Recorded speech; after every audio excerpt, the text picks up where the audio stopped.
6 na bagay na dapat wala kang pakialam. Una, mga sasabihin ng ibang tao. Importante sa panahon ngayon na dapat waka-care sa mga sinasabi ng mga taong ito. The more na binibigyan mo ng importansya ang sinasabi nila, the more na nawawala ka sa wisyo. The more na nawawala ka sa focus. Baka pagdating ng panahon, sila na ang nagpapatakbo ng buhay mo. Pangalawa, ang mga taong toxic. Related sa number 1 to, pero ang mga taong ito, hindi lang salita ang ikakalat ng mga ito. Pati buong pagkatao mo, trabaho mo, buong buhay mo, gusto nilang buting-tingin. Malalaman mo agad kung sino sila. Sila yung madalas na nagsasabi ng, may isi-share ako sa iyo, ha? Pero huwag mong sasabihin sa iba. Sa ngayon, iba ang biktima niyan.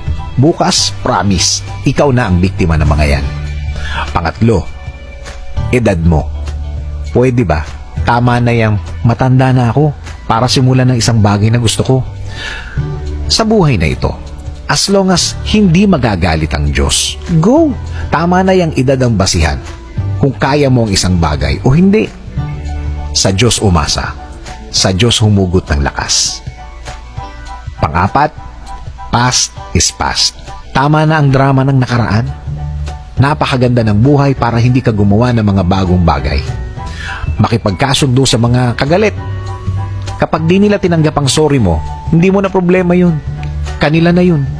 Napakasarap gumising sa isang umaga na napatawad mo na ang mga may atraso sa'yo. At napatawad mo na din ang sarili mo. Panglima, nakapattern sa iba ang success. Kung masaya ka, masaya ka. Huwag kang compare ng compare. Dahil kapag ganyan ang gusto mo, nako, lahat ng panahon maghahabol ka na lang ng maghahabol. Kung may nagawang maganda, bigyan ng reward ang sarili. Isama ang pamilya dahil sila ang totoong kaligayahan at success mo. Ang 6, impluwensya ng iba. Sa dami ng masamang bagay sa mundo, dapat mas may isip ka na ngayon para sa mga bagay na pinipilit ka nilang gawin. Mas kaya mo nang tumanggi ngayon. Mas may confidence ka na ngayon. Mas kaya mo nang gawin ang mga moment na stop, think, and pray.